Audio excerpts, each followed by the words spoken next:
Baik, kembali kalau kita tengok, permulaannya nak jadi asas ni ialah bermula pada Knight Templar. Tahu Knight Templar? Bermula perang salib tu, siapa pengasas perang salib?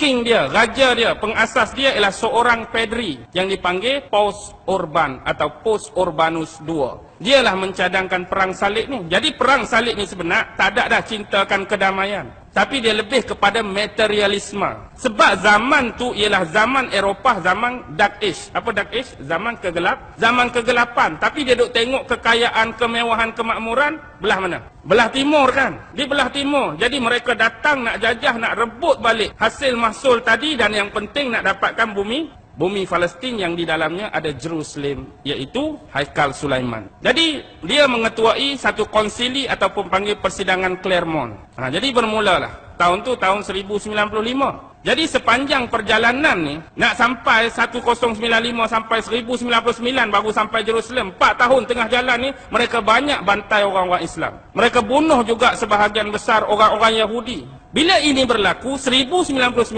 baru sampai Jerusalem. Kepung pula 5 minggu. Akhirnya minggu yang kelima mereka berjaya pecah masuk. Dan inilah berlaku peristiwa paling sadis, paling menyayat hati dalam sejarah. 2 hari saja mereka jarah, 2 hari saja mereka rata, hampir 40,000 Muslim mati terkorban. Juga sekali dengan manusia-manusia bangsa Turki dan Saraken. Mereka rampas Jerusalem dan mereka melakukan kezaliman dan penganiayaan ini. Sampailah 20 tahun kemudian, pada tahun 1118, 2 ksatria daripada Perancis, Hugh de Payens dengan Godfrey de Saint-Omer, menubuhkan Knight Templar secara betul-betul dianggotai oleh 9 yang lain.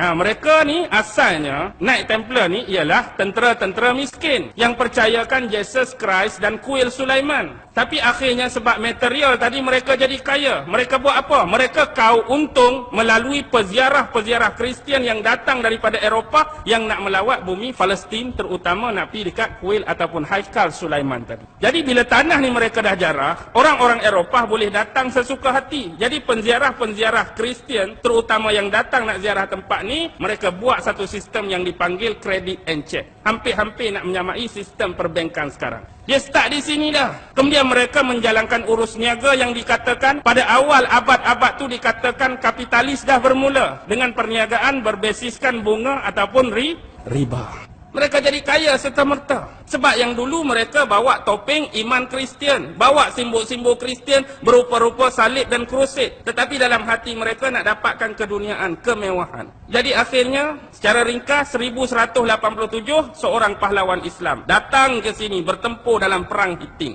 Siapa? Salahuddin Al-Ayyubi.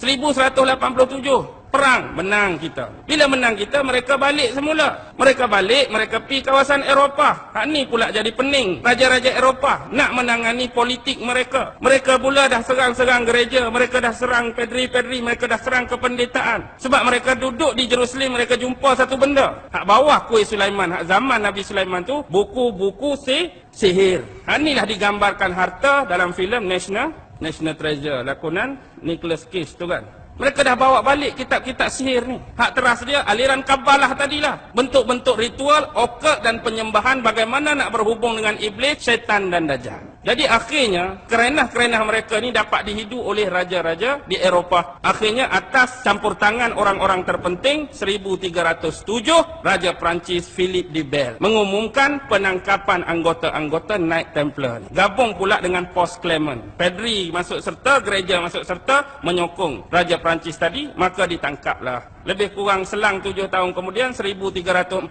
Grand Master dia iaitu Jacques de Molay. Jacques de Molay ni dihukum. Lalu dia mati. Kemudian geng-geng hak lain ditangkap tu dibicarakan. Tapi walaupun demikian hakikatnya ada mereka yang berjaya lolos dan lari. Mereka cari satu-satunya negara di bumi Eropah yang tidak percaya kepada gereja Katolik pada abad tu. Siapa? Negara mana?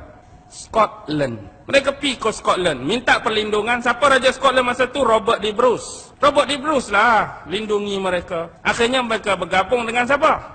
Di sinilah start. Mereka nak bergabung dengan geng-geng hak datang daripada banjaran Kaukasian, banjaran Eurasian, hak keluar daripada tembok-tembok Zulkarnain. Hak keluar daripada tembok-tembok Zulkarnain dah keluar, mereka naik ke arah utara. Kemudian mereka jadi orang-orang Viking. Lalu lama-kelamaan mereka tukar sejarah di sini. Asal mereka bangsa lain, asal mereka Normandy dengan Celtic. Tapi kemudian mereka tukar sejarah, mereka katakan mereka sebagai berbangsa Anglo-Saxon.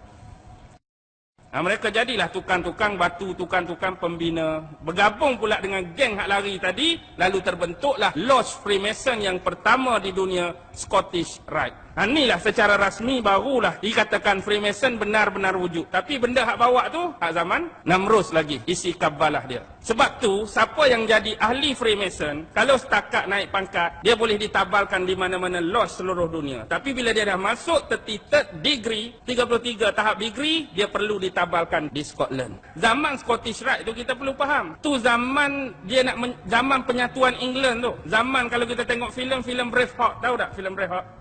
Lepas tu lah lodge-lodge ni berkembang. Ada di Amerika, ada di situ, ada sini. Bergabung pula dengan Illuminati. Illuminati ni, 13 keluarga tu lah. Keluarga Astor, keluarga Bundy, keluarga Collins, keluarga Freeman. Gabung pula dengan Merovingian. Keluarga-keluarga diraja. Lah ni yang jadi teras paksi dan ketua kepada Merovingian dan 13 keluarga Illuminati siapa? Ratu Elizabeth.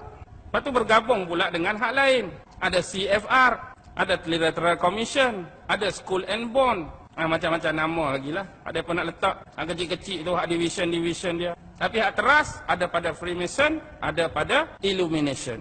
Yang pasti kita nak suruh faham benda ni lama dah. Agenda ni nak dibawa oleh siapa? Oleh Namrus lagi. Dulu dia dah nak buat OWG, One World Government. Dan hari ini dia buat dalam bentuk baru NWO, New World Order. Sebab apa mereka nak ratah sangat Baghdad? Pasal apa nak serang sangat Iraq? Mungkin kata bab peluru berpandu, mungkin kata bab peluru tu, mungkin kata bab minyak, mungkin kata bab tu. Tapi ingat, ini bumi siapa? Ini bumi nenek moyang dia dulu. Tamadun Babylon ada di sini. Dan hari ini mereka menggunakan sistem-sistem nak menghancurkan setiap agama, menghilangkan hubungan antara manusia dengan Tuhan dia. Sedar ke tak sedar? Faham ke tak faham, perasan ke tak perasan, hari-hari kita sedang dikikis sekarang. Bagaimana bentuk dia? 8F. Nombor 1, faith. Dari sudut akidah, ringkas-ringkas. Lepas faith, dia akan dari sudut financing. Hak bank, hak riba, hak apa tu dari sudut keuangan. Yang ketiga, food, makanan. Dia akan masuk melalui makanan. Hak syubhah pun ada, hak tak halal pun ada, hak haram pun ada.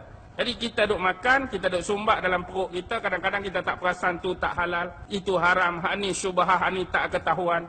Yang keempat, biasa orang perempuan pakai lawan-lawan, pakai baju fashion. Fashion dia akan keluar macam-macam, kita pun pakailah juga macam-macam, tak kira fashion apa. Antara lain ialah filem. Filem macam-macam, mereka serat, mereka punya benda-benda di bawah pengaruh minda bawah sedar. Kemudian ada fiction. Fiction ni dia nak bawa cerita alien lah, UFO. Dia nak start dah, maksudnya ada makhluk angkasa, ada alien tak boleh berhubung dengan manusia. Dan ada kabar alien ni nak serang dunia. Hakikatnya UFO tu siapa? UFO tu teknologi manusia, tu teknologi Jerman selepas Perang Dunia Kedua. Manusia tu manusia lah, campuran dengan makhluk-makhluk halus tu lah, jin ke iblis ke setan ke. Dia boleh buat. Setakat nak merupa tu iblis boleh buat. Merupa sat jadi muka lagu ni, perak-perak tangkap gambar. Hakikatnya lama dah jin iblis ni. Dia masuk dari sudut fiction. Lepas tu dia masuk dari sudut kadang-kadang freedom, kebebasan. Dia marilah kok celah perempuan pula. Kebebasan, nak hak wanita. Wanita mesti sama dengan lelaki. Hak kami mesti disamaratakan. Lepas tu keluar pula LGBT. Tahu LGBT? Apa dia? Alas sekali. Fandom. Budaya mengidolakan. Dulu mereka sembah berhala. Dia nak suruh orang Islam sembah berhala, sembah patung, tak boleh dah. Last kali mereka cipta idola. Dalam bentuk ahli sukan ke, ahli muzik ke, orang-orang kenamaan, kita pun jadikan idola. Jadi masuk bilik anak kita, tengok di dinding, Lionel Messi. Tengok di dinding, Lady Gaga. Tengok di dinding, Britney Spears. Tengok di dinding, tak ada seorang rabuk pun hak Islam. Itu budaya fandom. Tak sembah tapi jadikan mereka tu idola. Penyanyi tu, ahli sukan ni, hak orang, hak kita, hak budak-budak duk minat lah ni. Inilah budaya fandom. Setakat malam ni saya nak bagi yang base, saya nak bagi yang asas, saya nak bagi yang dasar. Nak suruh nampak dulu bagaimana bentuk, tata cara, pergerakan, agenda dan susunan. Susunan ni sebenarnya dah ada dalam Book and Chronicle. Nama-nama tadi tu mereka dah menggerakkan cara susunan piramid mereka. Atas tu siapa, yang kedua siapa, yang ketiga ke siapa, yang bawah sekali golongan slave. Slave tu siapa? Tak mau mengaku pun kena terima hakikat, hamba tu ialah kita lah. Hak duk terima kemewahan, hak duk terima untung, hak duk terima duit hari-hari, golongan atas tu. Golongan elit. Golongan tu lah duk perah kita, duk zalim kita. Kita nak suruh kenal Freemason tu bukan apa. Sebab kumpulan ni lah yang digelar kumpulan elit sekarang. Hak duk tengah pegang dunia ni masih lagi keturunan yang sama. Keturunan siapa mereka ni? Rothschild, susu galur dia, nasab dia, salah silah dia, sampai pada siapa? Namrus. Hak baki lagi? Fir'aun. Golongan yang sama, kumpulan yang sama yang masih memerintah dunia dulu sampai sekarang. Fir'aun dah mati, tapi kefir'aunan tak pernah mati lagi. Namrus dah mati, kenamruzan pun tak pernah mati lagi. Kefir'aunan dan kenamruzan masih lagi memerintah dunia sampai hari ini.